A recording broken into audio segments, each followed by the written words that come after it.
Daily Show with CJ Nasello on RiverBender.com. Against the wind, we were running against the wind. We were young and strong, we were running against the wind. 10:22 and a weekend full of fun up at Edwardsville and Glen Carbon. Cindy, how are we doing today? I'm great. We are so excited about the weekend coming up. We can't wait. Well, and you know, this seems just like I don't even know where to start. I mean, I was looking through it. I mean, all weekend long. I mean, whether or not you're starting on Friday, you're going on Saturday or Sunday, there is something for everybody this weekend. Take me through this. I guess we'll just start from day one on Friday and we'll go down the gauntlet. Well, we start on Friday night at the Wildey Theater, and they actually have two shows, Friday night and Saturday night, two different groups that where the emphasis is on roots music. So the Friday night show is jazz, blues, and the Saturday night show is Southern rock, folk, country.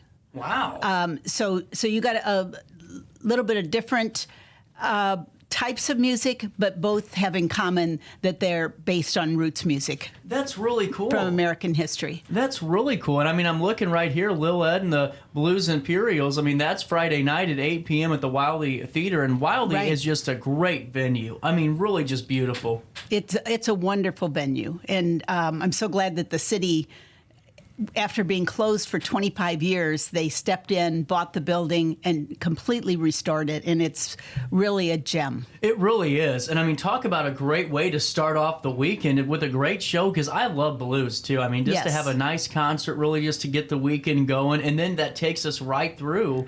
And then the pricing for that show. You'll have to go to their website. I think they're around $40 or something like that, but they're very reasonable. Okay, perfect. Yeah. And then on Saturday, I mean, let's just start off. I mean, I don't know if you guys think you are going to be bored this weekend, you're wrong. That's right. At the MCHS campus, we call it, the Madison County Historical Society's got a museum and a library and additional buildings all right in a row on Main Street. And we will have, starting at the south, there's a exhibit of vintage vehicles. There'll be probably some tractors, some trucks, cars, all kinds of things. And, you know, these vehicles are the pride and joy of their owners. Right. And they are just in beautiful, near mint condition. And they are happy to have you come by and pose with them or tell you about what kind of restoration work they did, that sort of thing. Well, and that's what I think is really cool. I mean, that to me alone, I love going and seeing the vintage cars, especially the way they did look, you know, back in whenever they first came off the production line and they were ready to go. I mean, those are my favorite types of events. It's wonderful. There's a guy named Mike Leitner that usually brings a truck that it's not exactly his grandfather's truck, but it's just like his grandfather's truck. He even put the lettering on the side the same, and of course it's beautiful condition. Absolutely. I mean, this is just really cool, and that runs from 10 a.m. to 4 p.m. Yes, everything at the MCHS campus runs from 10 to 4. So, and then we'll have overlapping things in other sites, too. Oh, cool. But we're also going to have a group that specializes in Native American crafts, finger weaving and flint knapping and bow making, and they'll also have examples of those things. In addition, we've got two people, both on our board, who are specialists in identifying different kinds of Native American points, arrowheads, axes, that sort of thing. So if you've got a few pieces that you're not sure of, you can bring them. You know, it's not an antiques roadshow, but it's sort of our version. We're not going to give you a dollar amount, but they can make some identification for you. Well, that's really cool, because I know there's a plethora of folks that have items that they have no idea what they are or where they're from, and this is a great opportunity for that. There are with being so close to Cahokia, Right. There's a lot of people that have collections of Native American artifacts, so they can help you with identification. That's just incredible. And then, take me through just the library and museum as a whole being open that day, too, because that's a good opportunity. Right. A lot of people have been wondering what's going on at the museum. And, it's a fantastic building. It's 1836, and we're working our way through. We're almost ready to start installing exhibits, to design and install exhibits. But people can come in and see the envelope and see what's been done. And there's been a lot done. I know it's been closed for a long time, but we started out with a new roof at the beginning, and unfortunately that brand new, very expensive roof continued to leak. No And that's way. been the big slowdown. And of course then we had COVID, so that kind of stopped fundraising. But we have now replaced the new roof. It needed a lot of other work before it would succeed. And Miller and Mack came in from Collinsville, and they had to jack up the roof and also connect the sides. And that's, we don't have water in the warehouse anymore. We are so happy. Good. Yes. And most of it's been painted, and the floors have been refinished. We've got a new HVAC system. And then a big thing was removing the paint from the outside of the walls, because 1836, you're talking soft brick, and you're never supposed to paint that. But we believe that the Weir family probably painted it in the 20s. And so you're going to continue to have moisture problems if that's not repaired. So that was taken care of, and almost all of the windows and have been completely restored. So there's been a lot going on. That's exciting. Yes. And we do have a bit of an exhibit in there, so we invite people to come by and see our progress. And then also, if you haven't been to the archival library, there is so much there. People don't realize we have tens of thousands of photographs. We have maps. We have plats. We have books of family histories. We have business records. There's just an incredible array of materials that you can look at that are on the shelves. And also, if you're researching a project, we've got lots of other things in storage facilities, like the probate records. Those are they're kept in the back. There's thousands of them, and you just request the one that you need, and we go pull it for you. Wow. So there's a ton of things to see in the archival library, and we would love for people to stop by and see what we have to offer. Well, right then and there, you're already on the campus. Maybe stop through the demonstrators and make sure you're going to those and going to the vehicle exhibit. But before you're done going down the road, stop in for a few and see all the improvement. That's right. And the Native American craft folks will be between the library and the museum. There's the MCHS Plaza used to be F Street, and that was vacated when we built the library. So it makes a great place to have events. Oh, absolutely. And then on top of that, too, I'm just going down the list here. Take me through St. Andrew's Fall Quilt Display. Okay, if you go off the MCHS campus, St. Andrews is located at the corner of Hillsborough and Buchanan, and they regularly, for the last 12 years, have had a spring quilt show. It's a fiber arts and quilt show, and they agreed to have one for us, especially for us, this fall, so that we can tie that in, because, of course, quilts are so much a part of history. Yes, they are. And that'll be really cool. And I've always been so fascinated with just the art. Oh, it's okay. You should see my phone blowing up on this. But, it's really fascinating to me to see the display and just the art and just the skill that goes into these quilts and these quilt-making processes. To me, that's what I think is one of the coolest things. Well, and they have modern quilts. They have historic quilts. They have art quilts, all kinds. And it's a historic church there on Hillsborough, and they fill all of the pews. So it's really beautiful. You've got this gorgeous architecture, and then there's all the color of the quilts laid out on the pews of the historic church. That would be very beautiful to go see. I think it is. And take me through how long of maybe a timeline? Just is that a 5 to 10 minute kind of walkthrough in that?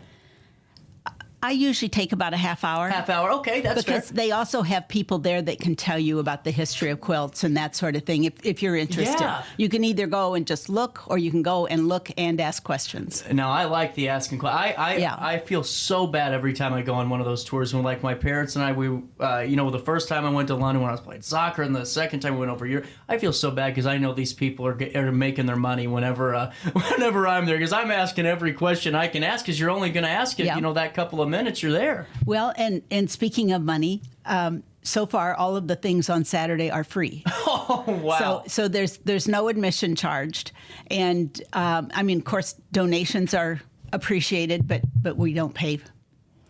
We don't charge people to come in. Well, and that's a great incentive, and that's why I was giving my call to action. That's my call to action notification. Yeah. Where this is to go in and just to see that alone, you'd be paying a substantial money in a convention center to go see that somewhere. Oh, exactly. So to have that opportunity to go to for free and maybe make a 5, 10, 15, 20, whatever you have. Well, and you get to see the church too. Yeah, and that's the cool thing about it. I mean, really, really cool. Yeah. And so the Children's Museum, this is the place to stop when you're ready to wear the children out a little bit, huh?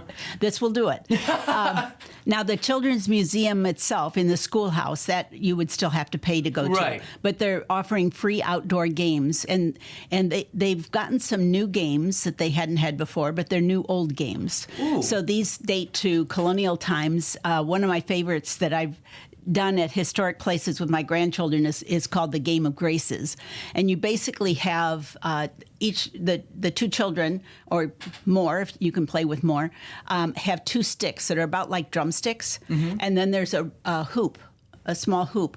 And you put that on your sticks, you cross them, and then you whip them apart.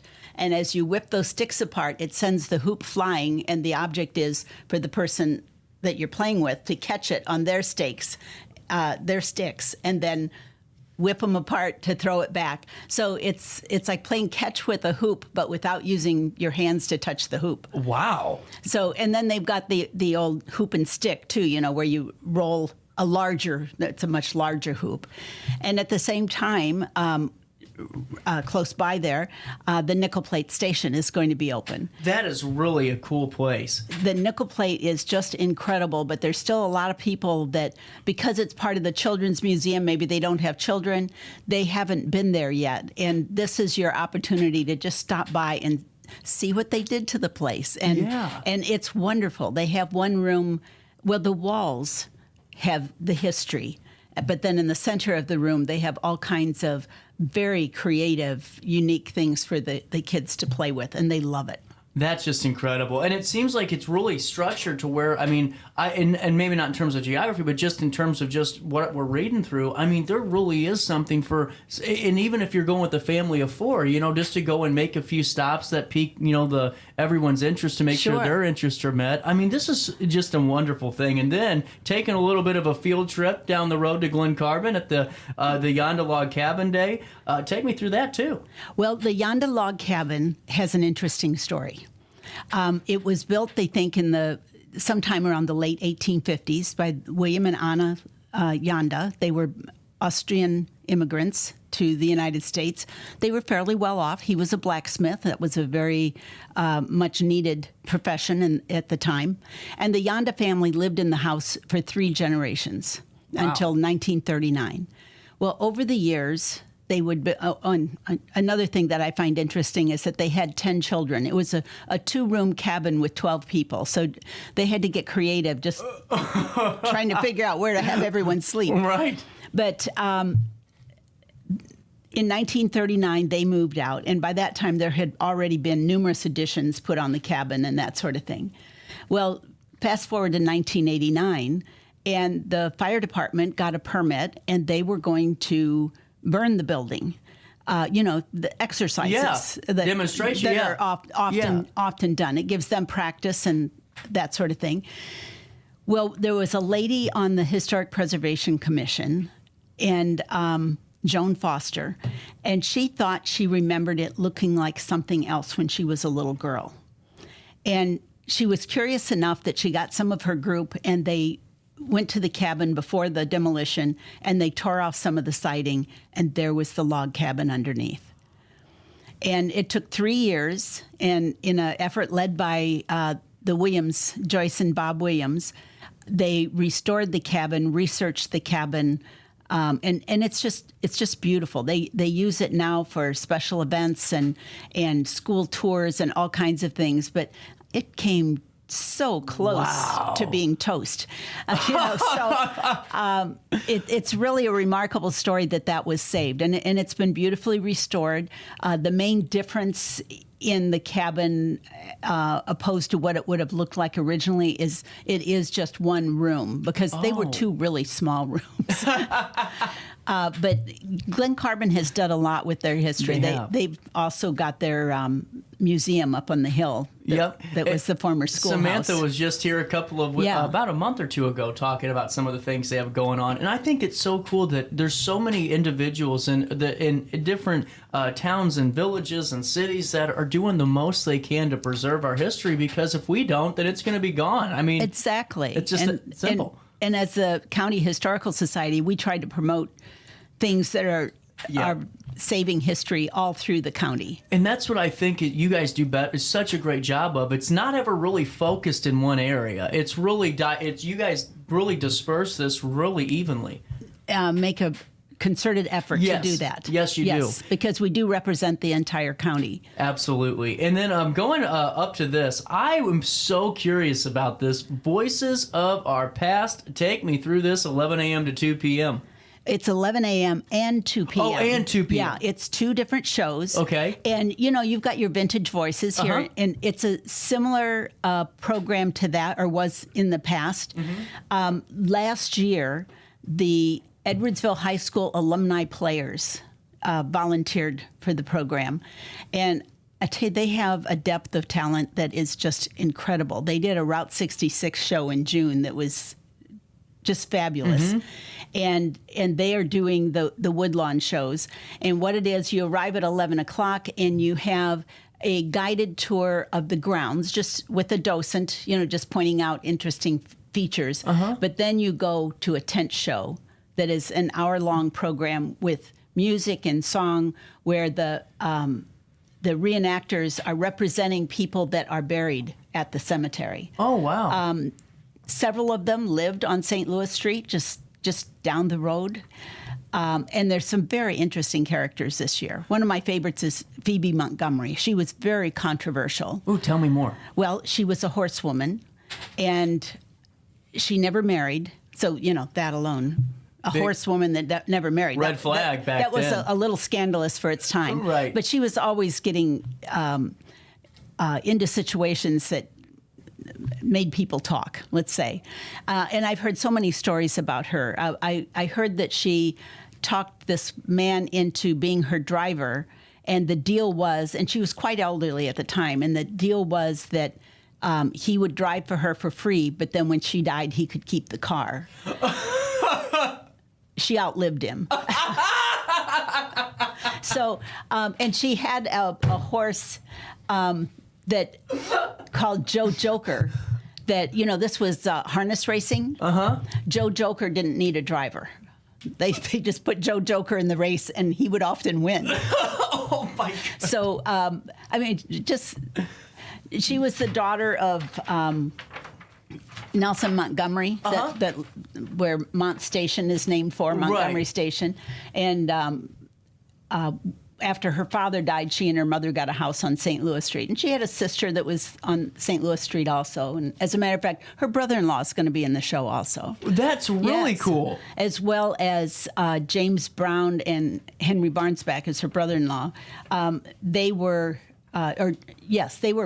partners in founding the Intelligencer. Oh, wow. So lots of great stories, and they're going to bring the music into it. Last year, they did music for the first time, and it was just a song about daffodils. And there were three women that sang the song, and they were trying to encourage people to donate towards buying daffodil bulbs to cover this one hillside. I think they raised $800. Wow. I mean, it was incredible, but they were so good. I know my husband and I thought this is really great, and I put in a 20, and he didn't know, and he put in a 22. So it's we both really enjoyed the performance. So that's just incredible. And you know what else you can enjoy is the vintage baseball game that's coming up on Saturday as well from 12:30 to 4 p.m. This is really cool. Now, you and I have talked about this before, I think a year ago. Yes. And fill me in on this, because this is, I think, one of the coolest things. This is old baseball rules. This 1860s. Yes. Wow. Okay, fill me in. Who's playing who?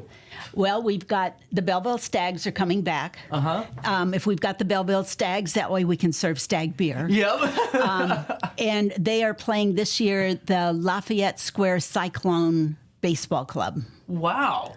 So, and this is baseball, 2 words. That's right. And this is 1860s rules when swearing, spitting, and sliding were considered taboo. That's right. And they also didn't have ball gloves. Now, see, that just amazes me alone, is the fact that you can catch some of these things that are getting hit at you and, without even gloves on, just catch them and running and going with it. It's just incredible. And now, is that just one game? It's one game, and yes. 9 innings and all of that, or? I'm not positive about the innings.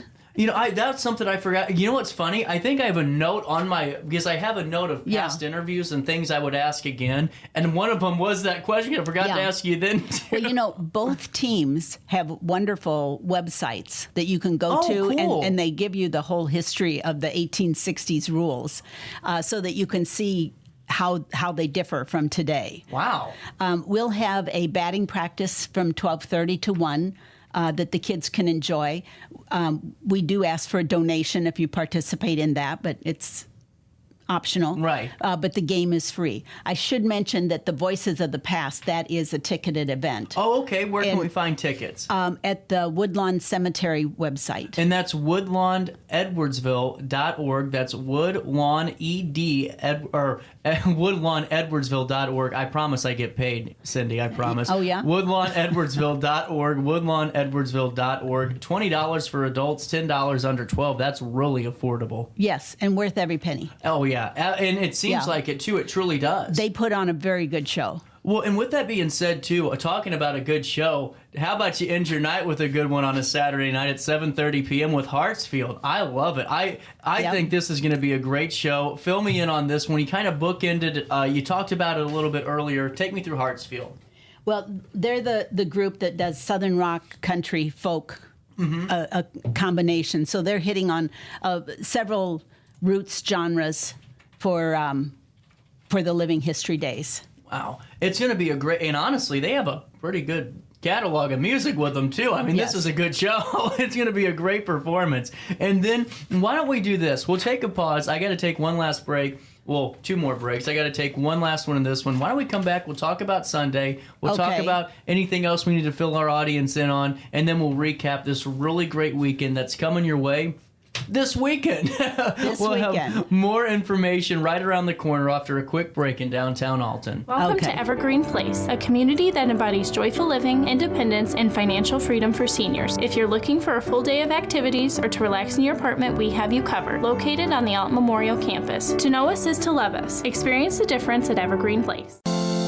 Is it time to buy, sell, or even time to consider a short sale of your property? Meet Lisa Webb, owner of 3rd Street Realty. This local, women-owned, family-operated realty group has over a decade of experience in foreclosures, first-time home buying, and so much more. 3rd Street Realty prides themselves on holding your hand through the entire process. Let their expertise guide you to your dream home. Visit 3rdstrealty.com and start your journey with Lisa Webb today.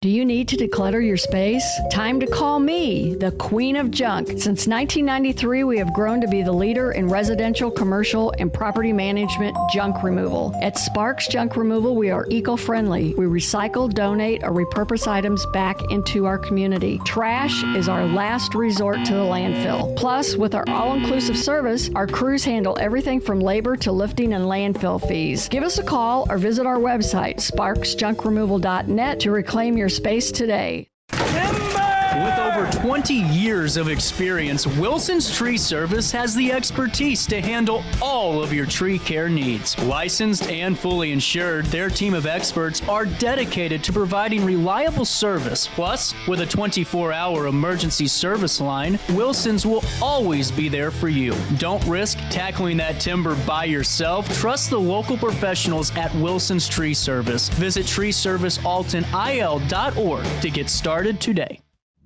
You're listening to Our Daily Show with CJ Nasello on RiverBender.com.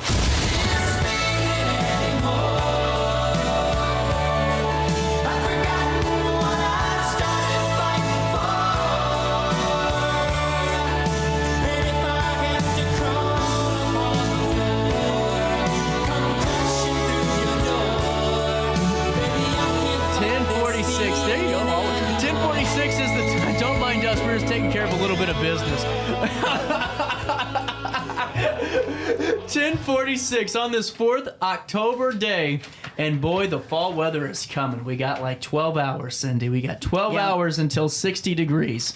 That's Hopefully. The weather this weekend is going to be perfect for outdoor events. It's perfect for this weekend. I mean, could you imagine, guys, just 60 degrees, beautiful Edwardsville, walking through the streets, Glen Carbon too, and just going through and enjoying a beautiful fall day and getting to do something that's unique and fun and really an opportunity to learn something about our community.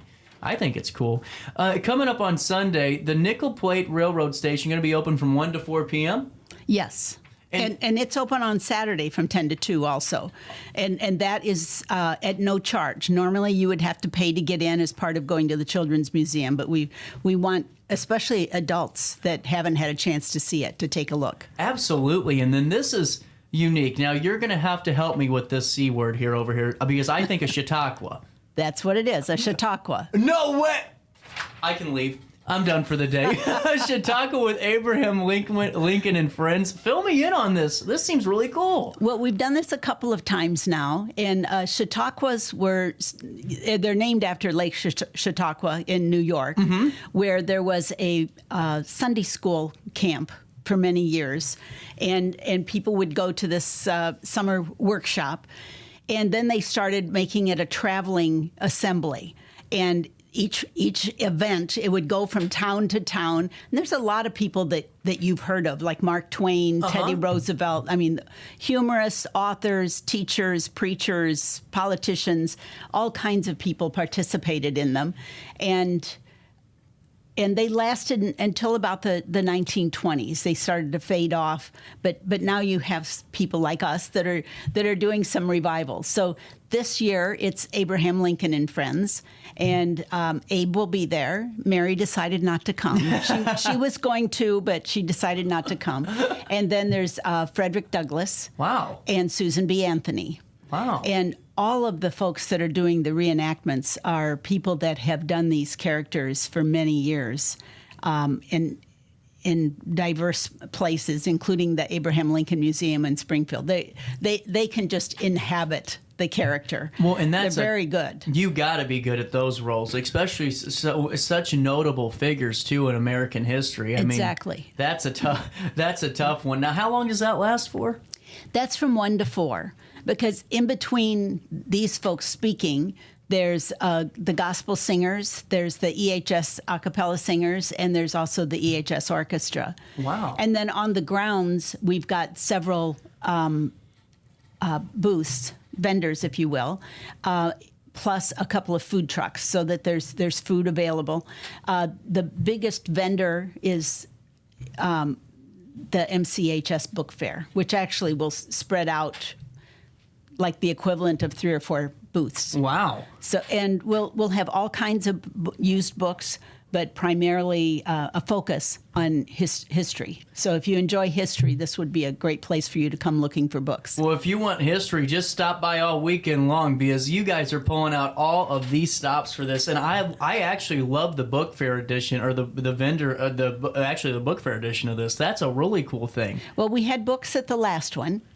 And my husband, Mike, organizes that, and he has been the organizer for the St. Andrew's Book Fair also for many years. Really cool. So, but we're stepping back a little bit. You get a little older, and books are heavy. They are. So, You are kidding about that. I forget that 30 books, I think, well, this is 30 books because I have 30 books on here. Well, yeah. Not whenever you're carrying the real ones. Nope.